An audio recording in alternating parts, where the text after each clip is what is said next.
Thank you, Mr. Secretary. Appreciate your opening comments and thoughts about where we are headed. And having just come off my State of the State in Michigan, I can tell you we have rebuilt or addressed 13,198 lane miles and 903 bridges. And I only know that because I just gave the speech a couple days ago, but we're eager to turbocharge our efforts with all the assistance that we're getting from the federal government. We're so grateful.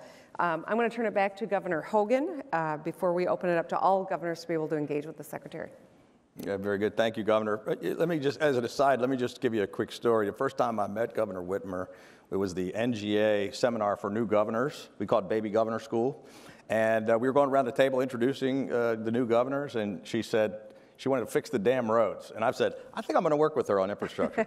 So she's still working together with us on it. Thank you. Mr. Secretary, one of the things that was a big focus of our NGA initiative for a year all across the country, and we were in Australia and other places, and we were ultimately successful in getting it into the federal package, is public-private partnerships, P3s. In Maryland, we have some of the largest P3 projects in the world. We're building the Purple Line right outside of Washington here, tying into the metro system and Amtrak and MARC train. We're working on a P3 to improve the gridlock on the Capitol Beltway and to build a new American Legion Bridge connecting Virginia and Maryland. We do P3s at our Port of Baltimore, at BWI Airport, and any number of, we're working on the Howard Street Tunnel with CSX in Baltimore to double stack trains. We're working with Amtrak on the BMP tunnel. So all of these are public-private partnerships. We were happy that this did get included into the bill. I think it's one more tool in the toolbox to help us stretch those federal dollars and to get even more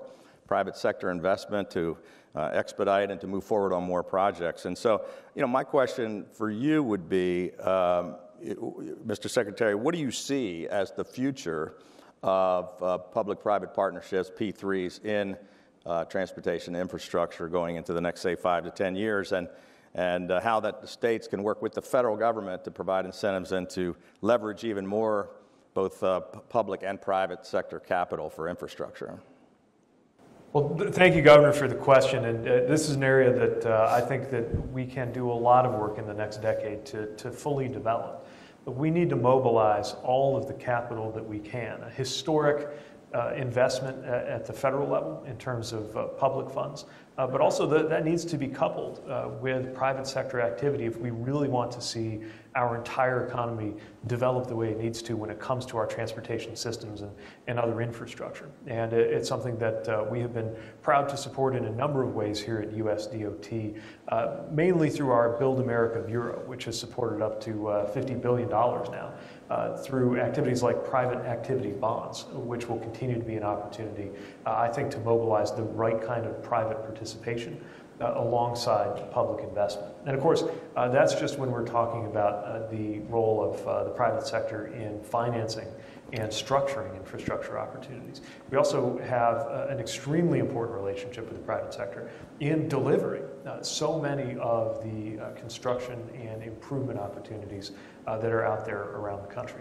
Certainly that's going to be the case. Just to take one example, in the nationwide network of 500,000 electric vehicle chargers that the President has called for and that the infrastructure law will make possible.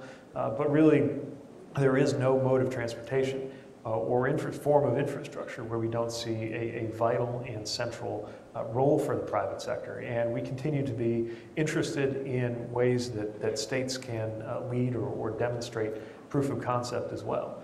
Of course, we don't ever view private activity or private investment as a substitute for appropriate public investment, but it can be a crucially important supplement to the right kind of public goods support at the federal and state and local level, and welcome opportunities to continue to work with you on that.